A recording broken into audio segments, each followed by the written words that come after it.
Баршаңызға қайырлы күн.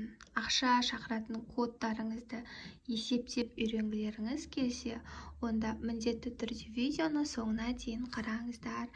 Ең бірінші біз финансовый код, яғни ақша шақыратын кодымызды есептеу үшін алдымен бізге туған күн, ай, жылымыз керек. Яғни 08-08-1997 деген күн, ай, жылды алатын болсақ, ең бірінші біздің жасайтын амалымыз мынау туған күндегі сандарды бір-біріне қосамыз. Яғни 0 қосылған 8 бізде шығады тең 8. Екінші бізде ай, мына жерде 0 қосылған 8-ді тағы да дәл осылай бір-біріне қосамыз. Сонда бізде екінші санымыз да 8 шықты. Үшінші бізде жасайтын амалымыз 1997, яғни 1 қосылған 9, қосылған 9, қосылған 7, бізде 1-ге 9-ды қосқанда 10, 10-ға 9-ды қосқанда 19, 19-ға 7-ні қосқанда 26 шығады. Біз 26 деген санды бір таңбалы санға айналдыру үшін 2 қосылған 8 деп 26-ны бір-біріне қосамыз. Сонда бізде 2 қосылған 6 деп бір-біріне қосамыз. Сонда бізде 8 деген сан шығады. Қарасаңыздар, бізде үшінші санымызда 8 шығып отыр. Төртінші біздің жасайтын амалымыз осы шыққан 3-8-ді бір-біріне қосамыз.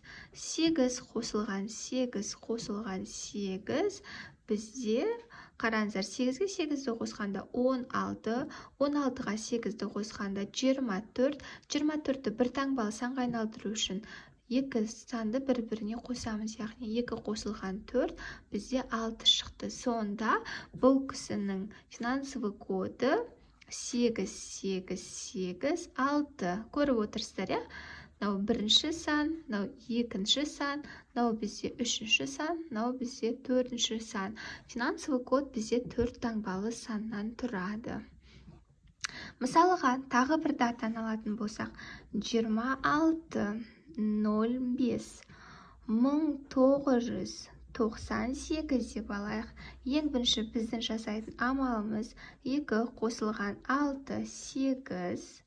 Келесі бізде жасайтын амалымыз 0 қосылған 5, бізде 5 шығады. Үшінші жасайтын амалымыз 1998, яғни жылымыздағы сандарды бір-біріне қосып шығамыз. 1-ге 9-ды қосқанда 10, 10-ға 9-ды қосқанда 19, 19-ға 8-ді қосқанда 27. 27-ні бір таңбалы санға айналдыру үшін біз бір-біріне қосамыз. 2 қосылған 7 бізде 9 шықты.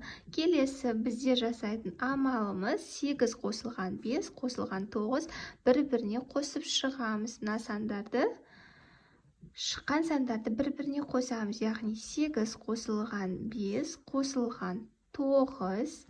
8-ге біз 5-ті қосқан кезде бізде 13 шығады, иә? 13-ке 9-ды қосқанда бізде 22 шығады. Яғни 22 деген сан ол бізде 4 деген санды білдіреді. 2-ге 2-ні қосқанда бізде 4. Бұл бізде 4-ші қосымша санымыз. Сонда енді осы 4 санды бір-біріне осылай қосып